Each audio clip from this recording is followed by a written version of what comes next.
Hi everyone. Hi everyone. So welcome to lecture 13 of GS1 art and culture. ठीक है, last lecture के अंदर हमने जो डिस्कस करा था प्रॉपरली वो आपका बुद्धिज़्म और जैनिज़्म तक कंप्लीट करा था, राइट. तो in last lecture what we discussed was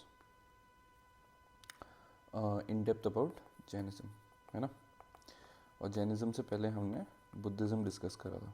ठीक है, from art and culture point of view जो रिलीजियस एक्सपेक्ट है वो हमने प्रॉपर डिस्कस करा था. ठीक है, so with that we close our religious part. But इसके अंदर एक रिलीजन बचा है जो हम आज डिस्कस करेंगे, दैट इज़ योर ज़ोरास्ट्रियनिज्म. ठीक है, जो पारसी कम्युनिटी है. Basically it emerge from Iran. ठीक है, वहाँ से जब ऑटोमन एम्पायर रेज हुआ या फिर जो इस्लामिक रेवोल्यूशंस वगैरह है उसकी वजह से दे गॉट माइग्रेटेड. बट जो पारसी कम्युनिटी थी उनके बारे में हम डिस्कस करेंगे and how what are the different things that they follow as their religion. ठीक है, सो this one religion will discuss. Apart from this, in today's lecture what will be the content? The content is philosophy. ठीक है, what is philosophy? It is like a way of living. It's a science that deals with कि the conduct. Basically आप life में कैसे क्या conduct करते हो, right. सो तो आज के लेक्चर में हम बेसिकली बाइफिकेशन पढ़ेंगे. ठीक है, सो फिलोसफी का बेसिक आइडिया ये होता है कि भाई it's a systematic study of ideas and issues and a reason pursuit of fundamental truth. ठीक है, तो मोटा मोटी समझ लो कि भाई हम कहते हैं ना कि हर चीज़ को लेके एक फिलोसफिकल थॉट है या एक फ़िलोसफी पे हम मानते हैं कि honesty is the best policy, let's say. तो वो फिलोसफी है कि भाई ठीक है, आप जो भी इंसान हमेशा सत्य बोलता है वो उसको कहीं ना कहीं बेनिफिट ज़रूर मिलता है. तो वो फिलोसफी ऑफ लाइफ है. ठीक है, so in the same way philosophy जो है in art and culture will discuss in two broad bifurcation. One is your orthodox and another one is your heterodox. ठीक है, अब देखो basic understanding between two is कि why this bifurcation happen is because of the Vedas. ठीक है, Orthodox philosophy जितनी भी रही है उसके अंदर वेदास को सपोर्ट मिला है. ठीक है, कहीं ना कहीं वेदास का सिग्निफिकेंस मेंशन करा गया है और उस वेदास के बेसिस पे ही आपका जो भी थॉट प्रोसेस था या स्कूल ऑफ थॉट्स थे या फिलोसॉफिकल थॉट्स थे उसको ड्राइव करा गया. ठीक है, but in heterodox what happened was Vedas was completely ignored या फिर उनको कोई भी जगह नहीं दी गई. ठीक है, तो अगर आपको याद होगा जैनिज्म और बुद्धिज्म में जो हमने पढ़ा था इन्होंने कहीं पे भी वेदास को कोई इंपॉर्टेंस नहीं दी है. ठीक है, so heterodox are those philosophical branch जिसके अंदर वेदास का कोई इंपॉर्टेंस नहीं है. हेट्रोडॉक्स के अंदर हम जैनिज्म, बुद्धिज्म, आजीविका और कारवका के बारे में डिस्कस करेंगे. आज के लेक्चर में ये दोनों हम डिस्कस नहीं करेंगे because Vedas point of view से हम ये ऑलरेडी इसके दो सेपरेट लेक्चर बन चुके हैं. ठीक है, तो उसमें हमने इन डिटेल डिस्कस करा हुआ है. ठीक है, so from heterodox point of view will only discuss about Ajivika and Charvaka. ठीक है, now coming back to the orthodox part. इसके अंदर वेदास का इंपॉर्टेंस है अच्छा खासा. So it start with Samkhya, Yoga, Nyaya, Vaisheshika, मीमांसा एंड वेदांता. ठीक है, 6 philosophical thoughts under orthodox and broadly 4 in under orthodox, but we'll discuss about 2. ठीक है, and apart from this जो content that is left for today's lecture is your Zoroastrianism, basically about Parsi community. ठीक है ना, ये हम आज के लेक्चर में डिस्कस करेंगे. So without delay let's start. So very first बाइफिकेशन is your Orthodox. तो ऑर्थोडॉक्स के अंदर सबसे पहला आपका सामख्या फिलोसफी.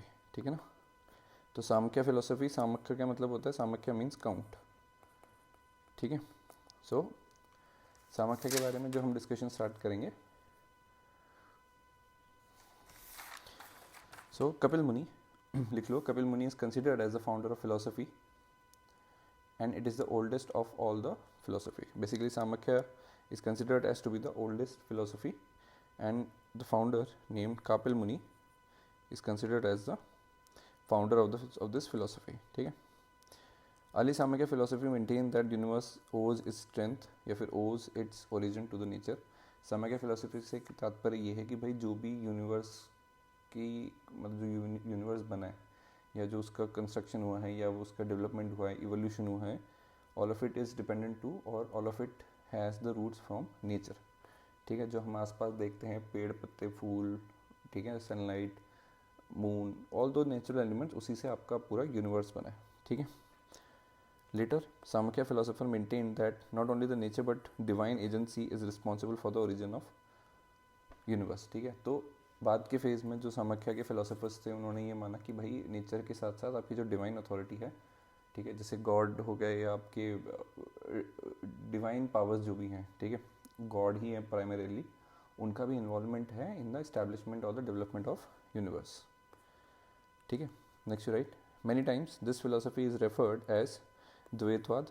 द्वैत हिंदी वाला शब्द है ये, द्वैत, टू जिसको कहते हैं. So many times this philosophy is referred as Dvaitvad or dualism because it believes in the two realities which are Purush and Prakriti. ठीक है, so द्वैतवाद मतलब टू होता है, तो इसके अंदर क्या है कि बेसिक जो प्रिंसिपल है that is drive from two aspects. One is your पुरुष, human mankind, and one is your प्राकृति. सो प्राकृति is a Hindi word that means nature. ठीक है ना. सो पुरुष एंड प्रकृति. पुरुष specifically defines your inner consciousness. इंसान जो लिविंग ह्यूमन बींग्स है, जो हम like people like us who have the ability to think and make conclusive decision. So their consciousness along with the natural elements combined together is combined together usually drives your Samkhya philosophy. ठीक है.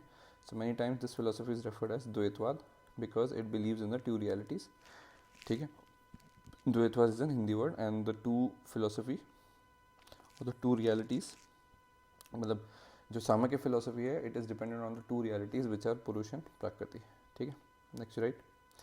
Under Samkhya philosophy, they maintain that the salvation can be obtained through the real knowledge. ठीक है. अब हमने discuss करा था केवल्या करके, हमने डिस्कस करा था लास्ट लेक्चर में, जो कि जैनिज्म से स्पेसिफिक था. मोक्ष हमने पढ़ा हुआ है पहले. ठीक है. सो मोक्ष मतलब केवल्या वगैरह होता है, आप एनलाइटनमेंट अचीव कर लेते हो विदाउट डेथ, बट मोक्ष, थ्रू मोक्ष you can achieve the enlightenment. ठीक है, या सैल्वेशन थ्रू डेथ ओनली. ठीक है. So under Samkhya philosophy, they maintain that the salvation or moksha can be obtained through the real knowledge. ठीक है. So what is the real knowledge? Meaning of real knowledge is three pramans of knowledge is pratyaksha, अनुमान और शब्द. ठीक है. So basically under Samkhya philosophy का ये मानना था कि if you want to achieve moksha or salvation, it can only be achieved by gaining the real knowledge. ठीक है. And what are the three प्रमाण्स. थ्री प्रमाण पत्र होता है ना, कि जैसे आपके कि व्हाट आर द थ्री की इंग्रेडिएंट्स और की factors which can conclude that yes you have gained the real knowledge. So these three knowledge, the three प्रमाण्स ऑफ नॉलेज आर योर प्रत्यक्ष, दैट इज परसेप्शन. ठीक है. अनुमान इज योर इन्फरेंस एंड शब्द is your testimony. ठीक है. Is a Veda word, वेदा. ठीक है. सो प्रत्यक्ष, ठीक है, देन अनुमान एंड देन शब्द. ठीक है ना. So these are the basic three प्रमाण्स of knowledge, and once you gain these knowledge you will be able to achieve मोक्ष और रियल सैल्वेशन. ठीक है. So all of this was mentioned under your Samkhya philosophy. Now the second orthodox philosophy is Yoga. ठीक है. So under योग you write down this philosophy was founded by Patanjali. We all know, जो हम traditional आज के time पे हम योग करते हैं, इसका फाउंडेशन आपका पतंजलि से ही ड्रिवन है. ठीक है. Next right. The tenets of Yoga was mentioned in his book Yoga Sutra. ठीक है. तो पतंजलि ने जो अपनी किताब लिखी थी उसके अंदर योग के बारे में डिस्कस करा था, और जिस बुक में ये चीज़ लिखी गई थी that book came to be known as Yoga Sutra. ठीक है. Next right. Samkhya and Yoga are considered as युग्मा. As such they believed in dualism. ठीक है. तो just like Samkhya, yoga also believed in the two realities that eventually creates this, or encourages this philosophy. One is your Purush and another one is your Prakriti. ठीक है. ठीक है. So I'll just mark it and together yugma. ठीक है. Yoga emphasizes on Ashta Yoga as path of salvation. ठीक है. To achieve, मतलब salvation वही टर्म है आपका मोक्ष वाला, कि भाई एनलाइटनमेंट या मोक्ष कब कैसे क्या अचीव हो सकता है. So for this Yoga emphasis on Ashtanga Yoga as path of salvation. ठीक है. तो अष्टांग योगा में आपके टोटल यू हैव 8 पाथ्स. ठीक है. So what are these 8 paths. ठीक है. अष्टांग मतलब 8. Okay, so very first is your yam. Yam is what are the don'ts that we have to follow. Niyam is what are the do's that we need to follow. ठीक है. आसन is your posture, proper आसन के संग. नियम हुआ आपका कि क्या क्या आपको करना चाहिए. ठीक है. यम है आपको क्या क्या आपको नहीं करना चाहिए. ठीक है. आसन is your posture. Pranayama is breathing exercise. So these for the force. Pranayam is your breathing exercise. And fifth is your pratyahara, that is restrain, मतलब खुद को काबू में रखना. ठीक है. Sixth is your dharana. Dharana is basically a selecting an object for concentration, कि भाई मेरी इस चीज़ को लेके ये धारणा है. तो आपकी किस चीज़ को लेके धारणा बनेगी, वो object is your object for concentration. ठीक है. सेवेंथ इज योर ध्यान. ध्यान is concentrating on that object which you have selected. ठीक है. एंड समाधि इज डीप मेडिटेशन. ठीक है. सो दीज आर द 4 अष्टांग योगा. ठीक है. Which is mentioned in the your Yoga philosophy. ठीक है. Through which you can achieve the salvation. Right. Next you write, in Yoga Kundalini Jagran is the last stage which happens after the activation of Muladhara chakra. ठीक है. So basically what is Kundalini Jagran describes awakening as something that is beyond the mind and cannot be described by mind. ठीक है. सो योगा के अंदर एक stage आता है जो कि आम लोगों के बस की बात नहीं है, but all those people who have been into deep meditation and all. Kundalini Jagran basically is that stage which is beyond the control of mind or beyond the control of anything and which cannot be described. ठीक है. So Kundalini Jagran is described the awakening as something. ठीक है. awakening कि वो चीज़ जगी है किसी इंसान के अंदर. वो इंसान के अंदर तभी जगेगी जब आप वो प्रॉपर उस स्टेज पे जाओगे, मेडिटेशन कर रहे हो आप लगातार उसके बेसिस पे. ठीक है. एंड मूल आधार चक्र is one of the 7 primary chakras in Hinduism located on the base of spine. ठीक है. तो जैसे अगर एक कोई इंसान है तो यहाँ इसके बेस ऑफ स्पाइन पे आप मूलाधार चक्र एक्टिवेट कर सकते हो. ठीक है. सो कुंडलिनी जागरण अचीव होगा जब आप मूलाधार चक्र को एक्टिवेट करोगे. मूलाधार चक्र कहाँ होता है, आपके शरीर के स्पाइन के बिल्कुल बेस में. और कुंडलिनी जागरण अगर आप अचीव कर लेते हो तो you will be able to awaken something that is beyond the understanding of mind. ठीक है. तो योगा के अंदर Kundalini Jagran is basically your last stage of Yoga philosophy. ठीक है. Next you write, under this Kundalini Jagran only, in this energy level body becomes synonymous to the energy level of universe. ठीक है. तो बॉडी की जो एनर्जी लेवल है और जो यूनिवर्स की एनर्जी लेवल है वो एट मोस्ट इक्वल कर जाती है. So that is considered as the top most layer of या फिर top most level of yoga. ठीक है. कुंडलिनी जागरण. ठीक है. Now the third philosophy is your Nyaya philosophy. Nyaya philosophy का मतलब जो फाउंडर थे वो थे आपके अक्षयपाड़ा गौतम.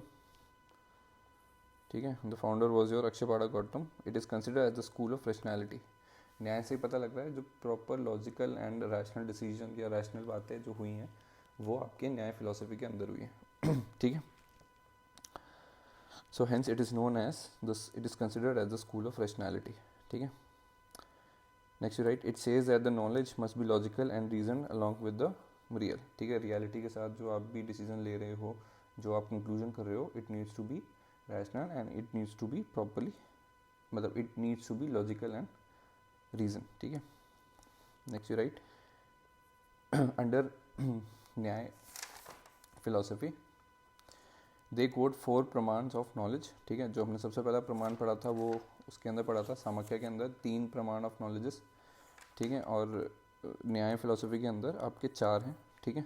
सो दे कोड 4 प्रमाण ऑफ नॉलेज, प्रत्यक्ष, अनुमान, शब्द एंड उपमान. ठीक है. तो प्रत्यक्ष, अनुमान और शब्द तो आपके कॉमन हो गए. प्रत्यक्ष आपका परसेप्शन हो गया.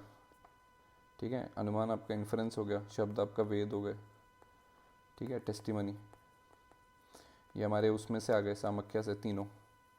और जो चौथा है उपमानना, दैट इज़ योर कंपैरिजन. ठीक है. So this is comparison. ठीक है. तो ये 4 प्रमाण ऑफ नॉलेज को डिस्क्राइब करता है. ठीक है. नेक्स्ट यू राइट, the न्याय philosophy followers believes in the theory of cause, comma, which can be explained in their phrase where there is a smoke there is a fire. ठीक है. कहते हैं ना कि धुआं वहीं से उगता है जहाँ आग लगी हो. तो ये बेसिकली रैशनल थिंकिंग है कि भाई लॉजिकली सोचो कि भाई अगर धुआं उग रहा है तो कहीं ना कहीं आग लगी तभी धुआं उग रहा है, ठीक है। So hence they always believe in the root cause कि भाई किस वजह से धुआं निकल रहा है। ऑब्वियसली धुआं तभी निकलेगा जब कहीं आग लगी होगी। सो that is the rationality behind this न्याय फिलोसफी, ठीक है। The next philosophy is Vaisheshika, ठीक है। वैशेषिका के जो फाउंडर थे वो थे कनद, ठीक है। कन्नड मतलब इंग्लिश में आप इसको KNAD लिखो, बट हिंदी में हम लिखते हैं ना कण, कण कण में बसे हैं, ठीक है। So that is known as your smallest particle कण। अब इस फिलोसफी का आपके फिजिक्स के संग बहुत कुछ मतलब बेसिक फाउंडेशन क्रिएट करता है, ठीक है, वो हम अभी आगे पढ़ लेंगे। ठीक है। So founder was Kanad, his original name was Aulukya, but since he was interested in the study of smallest particle he came to be known as Kanada, ठीक है, कण कण, ठीक है। Next, right, with this philosophy, formal strives were made in the fields of physics. और वैशेषिका जो philosophy था इसी के बेसिस पे आज जो आपका बेसिक फाउंडेशन है फिजिक्स का, which stage that the universe is atomic in nature, ठीक है। ये बेसिक फाउंडेशन इसी फिलोसफी ने ड्राइव करी थी। And the other was everything in the universe is made up of smallest of atoms. तो ये जो दो मेजर प्रिंसिपल्स थे इनका फाउंडेशन आपका वैशेषिका फिलोसफी से ही आया था, ठीक है। और इसके जो फाउंडर थे वो थे कण, जिसको आप इंग्लिश में कण मतलब जो हम हिंदी में बोलते हैं ना कण कण में बसे, तो वहाँ से ड्राइव हुआ है, right. The next philosophy is your मीमांसा, ठीक है। मीमांसा स्टैंड्स फॉर योर पूर्ण मीमांसा, ठीक है। द फाउंडर वॉज जैमिनी, ठीक है।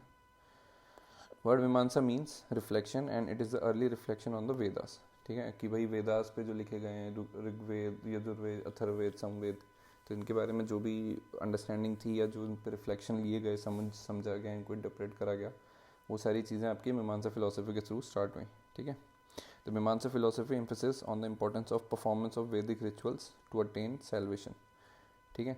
मतलब वैदिक रिचुअल्स जो भी आपके पूजा पाठ या जो भी ऐसे होते हैं ना, मतलब डिटेल में जो रिचुअल्स कराने होते थे या होते थे एज पर द वेदास, वही माना जाता था इस फिलोसफी में कि वही एक मीडियम है जिसके थ्रू कोई भी इंसान सेल्वेशन अचीव कर सकता है। सो बेसिकली इस फिलोसफी के थ्रू व्हाट हैपन्स वाज, जो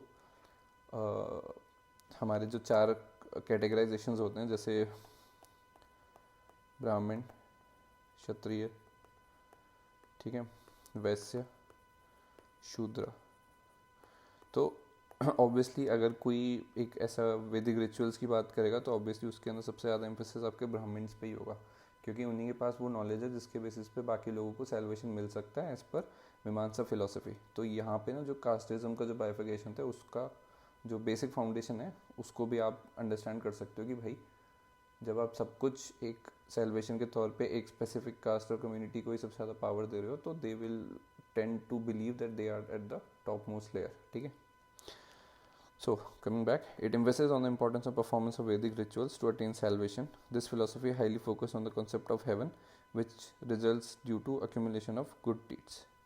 It increased the importance of priestly class in Indian society who will provide guidelines in performance of Vedic culture. ठीक है, सेल्फ अंडरस्टैंडेबल है। तो अगर आप वैदिक रिचुअल्स के हिसाब से सेल्वेशन अचीव कर रहे हो, ठीक है, तो इसमें सबसे ज़्यादा सेल्वेशन का ये होता है ना कि भाई अच्छे कर्म करो स्वर्ग में जाओगे, ठीक है, स्वर्ग मिलेगा, बुरे कर्म करोगे तो नर्क मिलेगा। तो ये फिलोसफी इस मीमांसा फिलोसफी से ड्राइव्ड है, ठीक है।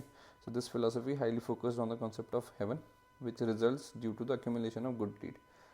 मतलब जिसने अच्छे कर्म करे उसको स्वर्ग मिलेगा, जो बुरे कर्म करेगा उसको नर्क मिलेगा, ठीक है। So this is the primary concept and this was drive by this Mimamsa philosophy. At the same times क्योंकि हमने अभी पढ़ा कि वैदिक रिचुअल्स का पे एम्फेसिस ज़्यादा है टू अचीव द सैल्वेशन, तो this philosophy also increase the importance of priestly class. Priestly class मतलब वो ये जो आपकी कास्टिज्म और हेरार्की बाइफिकेशन हुआ था उसमें ज़्यादा फोकस ब्राह्मण्स पे आ गया, because they were believe to be the priest who will do the Vedic rituals, और उनके वैदिक रिचुअल्स करने के बाद ही कोई भी इंसान स्वर्ग में जा सकता है, ठीक है, टू अचीव द सैल्वेशन। तो it eventually increase the importance of priestly class in Indian society who will provide guidelines in performance of Vedic culture, ठीक है ना। The sixth orthodox and the final orthodox philosophy, the next one is your Vedanta, ठीक है। It is also known as the Uttar Mimamsa which means the last reflection on the Vedas. ठीक है. Initial founder was Badarayana. ठीक है. Later many streams emerge from this philosophy. ठीक है. वेदांता से आपके कई फिलोसफी ड्राइव हुए जो कि एक एक्सटेंशन था मीमांसा फिलोसफी का. ठीक है.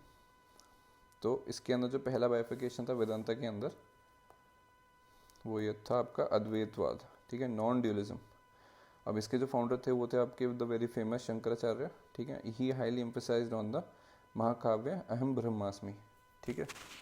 तो जो पहला बाइफिकेशन था वेदांता का दैट वाज योर अद्वैतवाद. That means non dualism. Dualism अभी तक हम पढ़ते आ रहे थे ना कि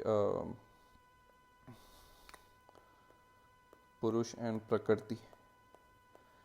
तो इनका ये मानना था अद्वैतवाद के अंदर जो शंकराचार्य थे उनका ये मानना था कि नॉन ड्यूलिज्म हम फॉलो करेंगे. And he primary focused on महाकाव्य अहम ब्रह्मास्मि. ठीक है. महाकाव्य का क्या मतलब होता है? Genre of the Indian epic poetry. तो इंडियन एपिक्स जो रही हैं हमारी that is Ramayana and Mahabharata. ठीक है ना. तो महाकाव्य होते हैं. महाकाव्य मतलब जो शंकराचार्य ने प्राइमरी फोकस करा ही फोकस ऑन द महाकाव्य अहम ब्रह्मास्मि. तो महाकाव्य का मतलब होता है genre of the Indian epic poetry. And अहम ब्रह्मास्मि का मतलब होता है कि मैं ही डिवाइन हूँ. I am divine. I am divine. ठीक है ना. तो ये सबसे पहला बाइफिकेशन था वेदांता के अंदर अद्वैतवाद. ठीक है. और जो इसी के अंदर शंकराचार्य जी ने और क्या बोला? He maintains that there is no difference between created and the creator. बनाने वाले और मतलब भगवान और भगवान के क्रिएचर जो इंसान है उसमें कोई डिफरेंस नहीं है. Difference that we perceive is because of the ignorance. ठीक है. हमारे इग्नोरेंस की वजह से हम उसमें एक डिफ्रेंशिएशन मान के चलते हैं कि भाई क्रिएटर एंड क्रिएटेड में ऐसा कोई डिफरेंस नहीं है. ठीक है. Both are equal. ठीक है ना. सो this was the primary understanding of Shankaracharya, and he also provided that this ignorance can be eliminated by embarking on the path of knowledge, ज्ञान मार्ग. ठीक है. तो अगर आप ज्ञान मार्ग पे चलोगे तो आपको लेटर ऑन स्टेज में ये बात समझ में आ जाएगी कि बॉस जो क्रिएटर और क्रिएटेड है उनमें कोई ज़्यादा फर्क नहीं है. And eventually both are equal. So this was the primary concept of अद्वैतवाद under your very first bifurcation मतलब which is your very first bifurcation under Vedanta. ठीक है. And the founder was Shankaracharya. ठीक है. The second bifurcation under Vedanta was Visistavaedvad, which came to be known as qualified non-dualism. Founder was Ramanujacharya. ठीक है. It emphasized on the path of bhakti. जो हम भक्ति के गीत वगैरह गाते हैं ना जैसे जय गणेश जय गणेश जय गणेश देवा या फिर ओम जय जगदीश हरे. ठीक है. और जो भी मतलब हनुमान जी की भक्ति करते हैं हम, शिव जी की करते हैं, राम जी की करते हैं. तो जो भक्ति और डिवोशन है उससे आप लीड कर सकते हो which leads to the recognition of God oneself which finally lead to the salvation. ठीक है. तो विशिष्टवेदवाद के अंदर जो रामानुजाचार्य जी ने डिस्क्राइब करा है it emphasise on the path of bhakti और डिवोशन. जैसे कृष्ण जी के लिए मीरा जी हैं, है ना. Meera ji the very famous renowned. तो उनका जो डिवोशन था which will eventually lead to the recognition of God oneself. मतलब आप इतनी ज़्यादा भक्ति में लीन हो जाओगे कि आप खुद ही भगवान के लेवल पे जा सकते हो. ठीक है. Which finally lead to the salvation. ठीक है. सो ये आपके 6 प्राइमरी जो ऑर्थोडॉक्स फिलोसफीज थी उसके बारे में था. मेन बाइफिकेशन वेदांता के अंदर आपके 2 हैं, अद्वैतवाद और विशिष्टवाद. ठीक है ना. Now the second type of philosophy is your heterodox philosophy. ठीक है. और हेटेरोडॉक्स के अंदर हम डिस्कस कर चुके हैं स्टार्टिंग में that it does not give any emphasis on the Vedas. ठीक है. तो 4 थे इसके अंदर. ठीक है. बुद्धिज़्म, जैनिज़्म और कारवाका और आजीविका. ठीक है ना. तो बुद्धिज़्म और जैनिज़्म तो हम ऑलरेडी कर चुके हैं तो this we will not discuss in today's lecture. So will directly start with Charvaka. ठीक है. तो the very first is your Karvaka. The founder himself is known as Karvaka. So it is popularly known as Lokayat philosophy, which means popular among the masses. ठीक है. Next you write under Karvaka, it is a materialistic school of philosophy which rejects the Vedas comma soul rebirth and concept of God. Basically जो भी spiritual चीज़ें हैं और जो भी वेदास से रिलेटेड चीज़ें हैं, कारवाका उन सारी चीज़ों को साइड में रखता है।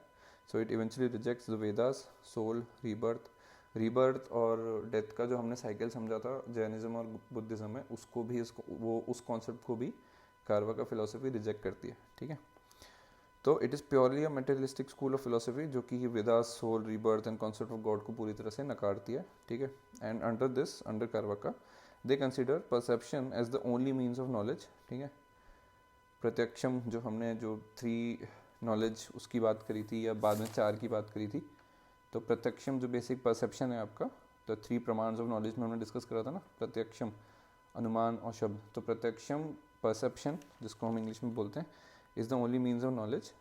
ठीक है, जिसको कहा जाता है प्रत्यक्षम किम प्रणामणि। ठीक है, इसका मतलब होता है things which are self evident needs no proof. तो जैसे अगर मैं बोलूँ कि आज के टाइम पे भाई 12 सुबह के वक्त सूरज निकलता है, तो वो इट्स अ नेचुरल फैक्ट, और वो फैक्ट के पीछे साइंटिफिक रीज़न भी है कि भाई अर्थ रिवॉल्व करती है, तो इवेंचुअली जब आधी दुनिया सोती है तो आधी दुनिया जागती है ना। तो सिंपल मतलब ये है कि भाई which things which are self evident does not need any proof, और उसी को आपका परसेप्शन पे, फिलोसफी पे ये चीज़ चलती है। ठीक है, next you write under Charvaka, according to them essence of life can be summarized as यवत जीवत सुखम जीवत ऋणम कृवत्तम ऋणम कृत्वा घृतम पिबत। इसको एक बारी गूगल पे सर्च कर लेना। ठीक है, मतलब श्लोक टाइप है, इसका मतलब क्या है वो मैं बता देता हूँ। Live in the presence and enjoy the fullest as nobody has seen the future. ठीक है, आज जहाँ हो जिस सिचुएशन में उसको सबसे ज़्यादा एंजॉय करो, बिकॉज कल किसी ने नहीं देखा है। So this is the primary motto और the primary philosophical underline of Charvaka philosophy. ठीक है, तो सिंपल है, कोई वेदास का कोई लोचा नहीं है, सिंपल मटेरियलिस्टिक फिलोसफी है कि भाई परसेप्शंस पे आप चीज़ों को रखो, समझो, and things which are self evident does not need any proof. ठीक है, and live in the moment, live in today and don't think about much about the future. ठीक है,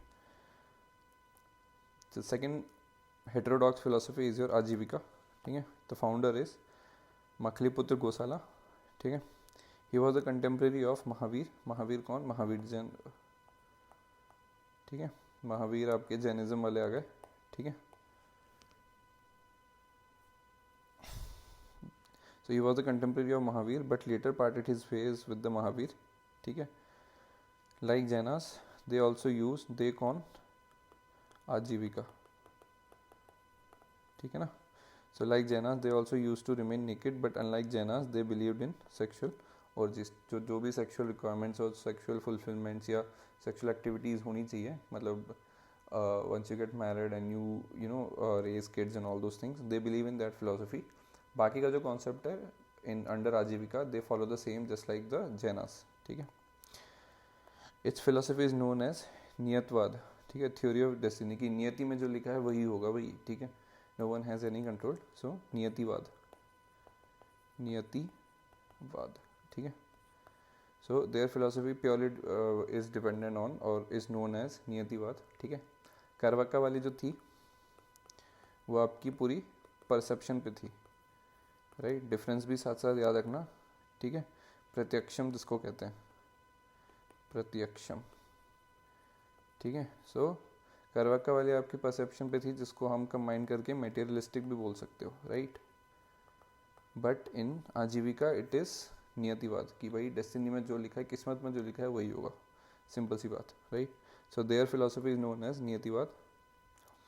next right, it says that there is no free will, whatever has happened or is happening will happen and no one can't do anything about it। ठीक है, तो जिस किसी की भी life में जो भी हुआ है या जो होने वाला है, किसी का कोई कंट्रोल नहीं है उस चीज़ को बदलने में, जिसकी डेस्टिनी में जो लिखा है वही होगा, irrespective how much a person can try और how much a person tries to change, the नियति विल ऑलवेज रिमेन कॉन्स्टेंट। ठीक है, next right, it also rejects the theory of soul, rebirth, Vedas, god and call them fallacious, मतलब useless.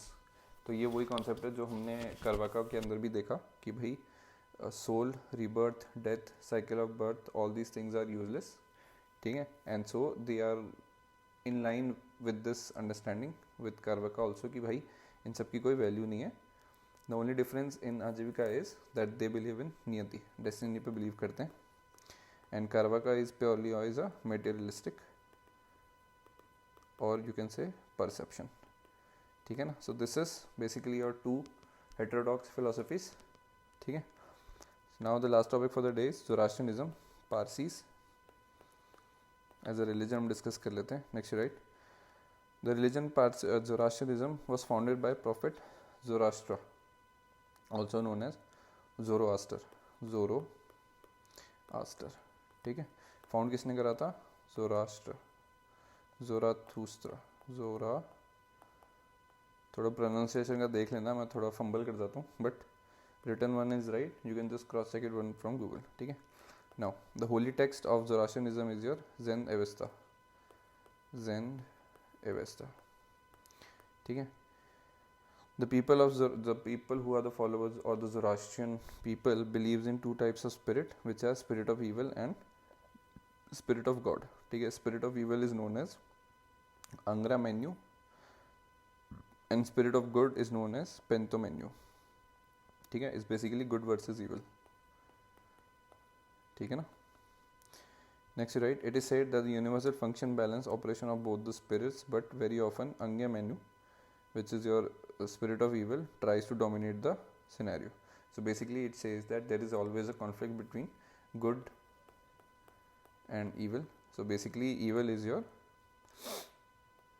Angra Mainyu. So basically Angra Mainyu versus Spento Mainyu is always there, and more often Angra Mainyu always try to dominate Spento Mainyu. ठीक है. So this is like the universal function.